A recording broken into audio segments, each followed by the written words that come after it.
இன்றைக்கி எம்இவியில் கிச்சடி செஞ்சுருக்கேன். இந்த கிச்சடி காலைல டிஃபனாகவும் நைட்டு டின்னராகவும் சாப்பிட்லாம்.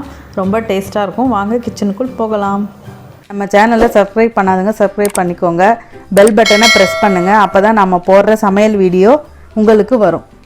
4 பேருக்கு நான் செய்கிறேன். இதில் நான் ஒரு அழகு ரவா எடுத்துக்கிறேன். இது நல்லா வறுத்துக்கணும். நல்லா வறுத்துட்டேங்க. நல்லா வறுத்துக்கணுங்க. இதை வறுத்துட்டு இப்போ எடுத்து தட்டில் கொட்டிக்கலாம்.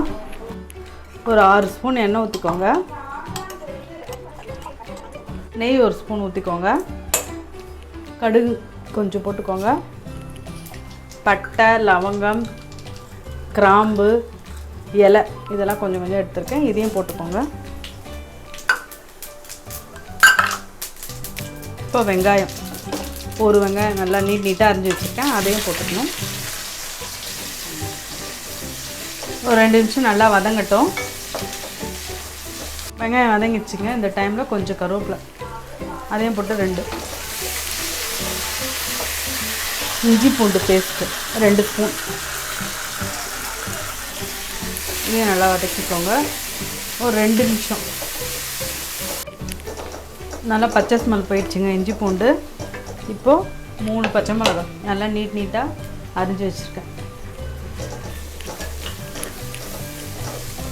இப்போ தக்காளி 2 தக்காளி நல்லா அரிஞ்சு வச்சுருக்கேன். அதையும் போட்டுக்கோங்க.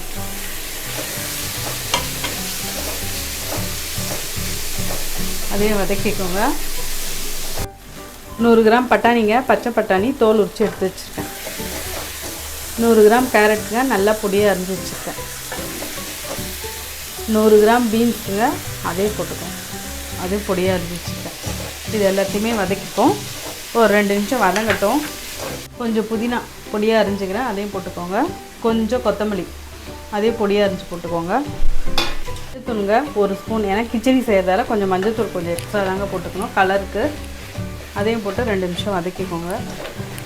2 ஸ்பூன் உப்பு போட்டுக்கணும். எல்லாத்தையும் இதெல்லாம் ஒரு 5 நிமிஷம் வதங்கட்டும். சிம்மில் வச்சு வதக்கிக்கோங்க. இதில் 1 கப்பு ரவைக்கு 3 கப்பு தண்ணி ஊற்றிக்கணுங்க.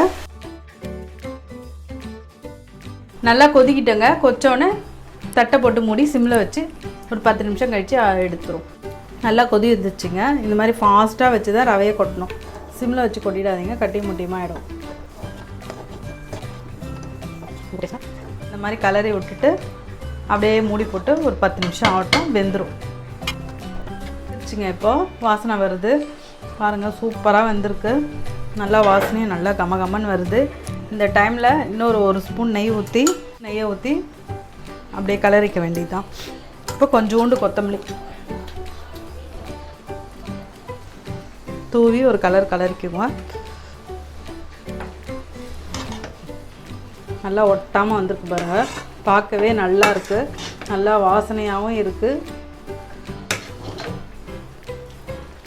நல்லா வெந்திருக்கு எல்லாமே காய்கறிலாம் பாருங்கள். நல்லா ஒட்டாமல் வந்திருக்கு கையில்.